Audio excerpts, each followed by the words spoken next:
नांदेड जिल्ह्यातील एकाच घरातील सख्या जावा शेतात कापूस वेचत असताना दोघींची गळा दाबून निर्घृण हत्या करण्यात आली। या हत्येत दोघांचाही जागीच मृत्यू झालाय। अंतकलाबाई अशोक आढागळे आणि अनुसयाबाई साहेबराव आढागळे अशी मृत महिलेची नावे आहेत। पोलीस तपास करत आहेत।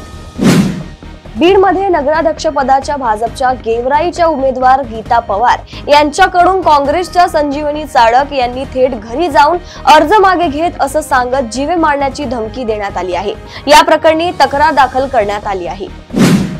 बुलढाणा जिल्ह्यातील संग्रामपूर तालुक्यातील बावनबीर या आदिवासी शाळेत विद्यार्थ्यांना स्टीलच्या प्लेट ऐवजी रद्दी पेपरवर पोषण आहार देत असल्याचा धक्कादायक प्रकार समोर आला आहे।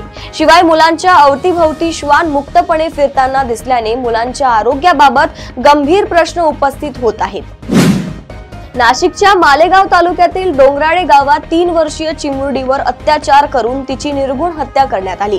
आता चिमुरडीला न्याय देण्यासाठी महिला आयोग ऍक्शन मोडवर आलं असून आरोपीला फाशी व्हावी अशी मागणी करण्यात आली आहे आणि या मागणीचा पाठपुरावा देखील करण्यात येणार आहे। पुण्यातील नगर परिषद निवडणुकीत नगरसेवक पदासाठी धक्कादायक लिलाव झाल्याचे समोर आले आहे। सर्वसाधारण जागेसाठी 1.3 कोटी तर महिला राखीव जागेसाठी 22 लाखांची बोली लागली। निवडणूक बिनविरोध करण्यासाठी आणि विकास निधी गोळा करण्यासाठी गावकऱ्यांनी हा निर्णय घेतल्याचे बोलले जात आहे। मनी लॉन्ड्रिंग प्रकरणी सुरू केलेल्या खटल्याच्या कारवाईला विरोध करत बडतर्फ पोलीस अधिकारी सचिन वाझेनं पुन्हा एकदा मुंबई सत्र न्यायालयात याचिका दाखल केली। गुरुवारी झालेल्या सुनावणीत कोर्टानं वाझेच्या अर्जावर ईडीला 25 नोव्हेंबर पर्यंत आपलं उत्तर दाखल करण्याचे निर्देश दिलेत। मुंबई सायबर पोलीस व गुन्हे शाखेच्या माध्यमातून बनावट कॉल सेंटरचा पर्दाफाश करण्यात आलाय। या प्रकरणी 20 जणांना अटक करण्यात आली आहे। हे आरोपी नागरिकांना आकर्षित करायचे व त्यांच्याकडून पैसे उकळत होते। अमेरिकन नागरिकांनाही या आरोपींनी सोडलं नाही।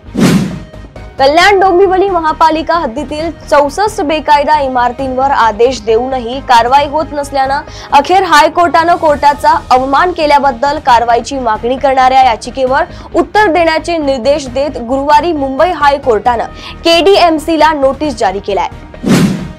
जालना शहरातील नूतन वसाहत भागात एका 45 वर्षीय व्यक्तीवर तलवारीने हल्ला करून हत्या करण्यात आली आहे।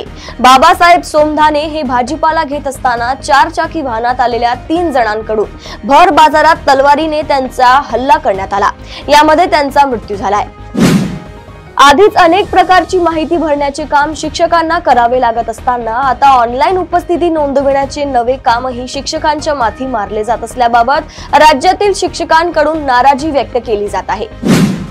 प्रदेशातील अशा टॉप 10 बातम्या मी साक्षी आपल्यापर्यंत पोहोचवत राहील। तोपर्यंत बघत रहा देशोन्नती। नमस्कार।